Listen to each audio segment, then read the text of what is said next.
hidup sehat. Pemirsa TV One, saya Dr. Vito Damai dan juga Dr. Tengku Anissa. Pada hari ini dalam rangka ulang tahun TV One yang ke-12, kita ada edisi spesial. Langsung bertemu masyarakat, menemui mereka dan bertanya mengenai kesehatan.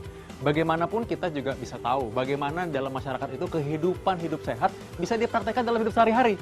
Nah, bagaimana tips-tipsnya? Ikuti saya.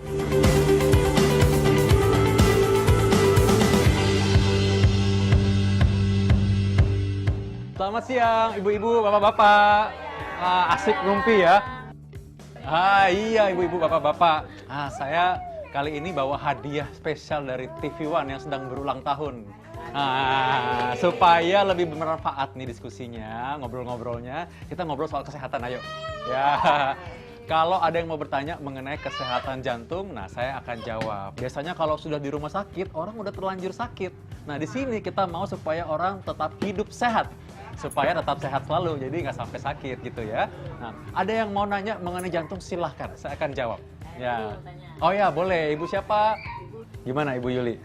Saya mau bertanya dong, apa gejala penyakit jantung? Oh iya, ini penyakit jantung seringkali dianggap penyakit yang mematikan. Tapi sayangnya orang seringkali kecolongan penyakit jantung karena nggak tahu gejalanya. Jadi pertanyaan bagus sekali ya. Penyakit jantung umumnya itu ada sesak napas, sakit dada, atau berdebar-debar. Jadi kalau ada 3 gejala tersebut harus hati-hati bahwa ini adalah gejala penyakit jantung.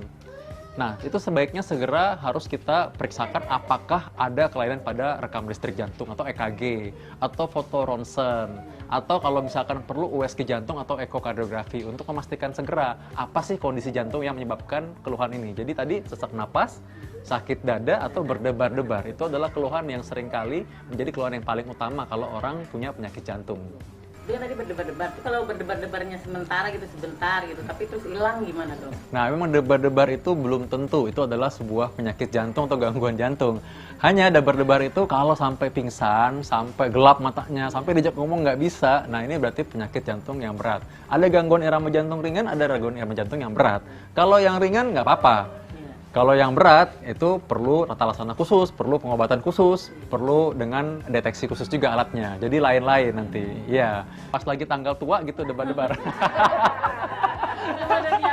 Itu semua orang juga begitu kayaknya ya. Ya.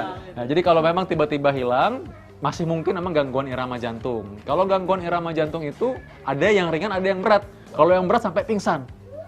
Sampai nggak bisa sadar, diajak ngomong nggak bisa, ya. Jadi, tapi kalau orang yang hanya gangguan ringan saja masih bisa. Nah, tapi kita harus pastikan dengan pemeriksaan EKG atau rekam listrik jantung itu ada di mana-mana, ya, ada di mana-mana. Itu banyak didapatkan, bisa di rumah sakit juga ada, di puskesmas atau klinik juga kadang-kadang ada. Jadi bisa diperiksakan.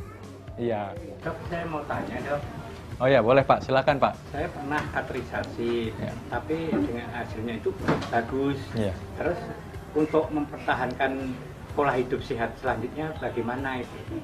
Oh ya, baik Pak. Ini saya terangkan Pak ya.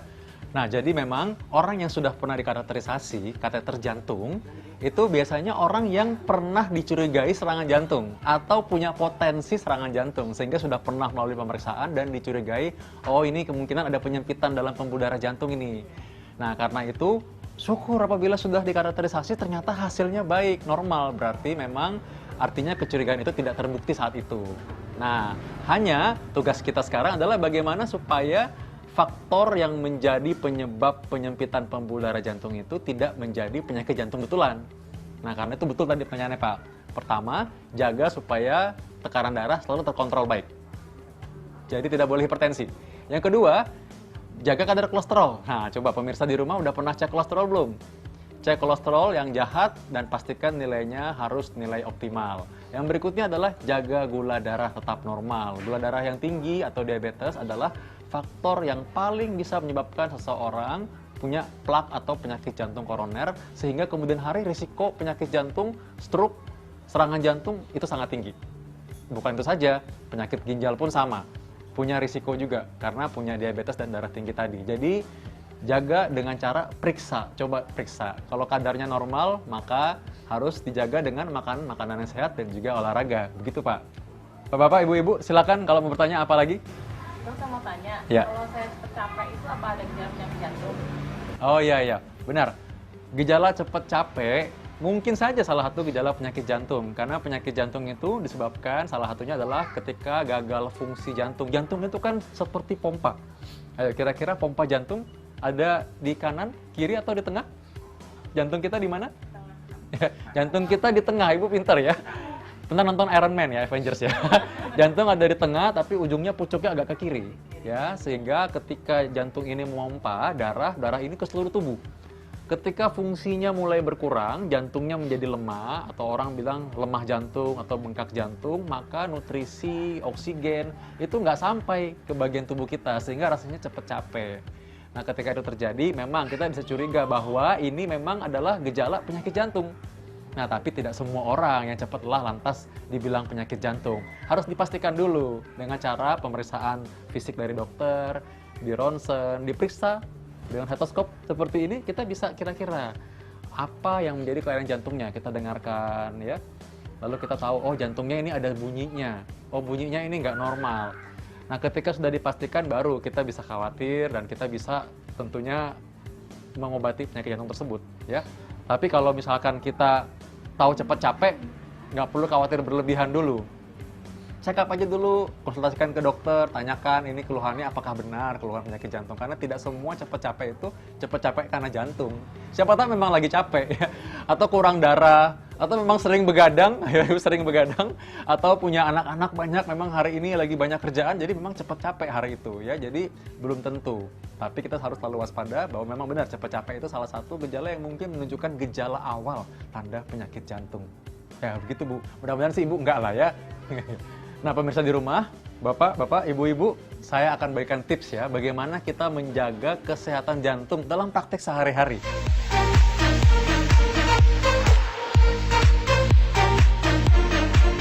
Yang pertama, stop merokok. Kalau ada orang merokok di sekitar kita, bilang, "Hei, jangan merokok." Karena merokok itu meningkatkan risiko penyakit jantung, terutama perempuan dan juga anak-anak.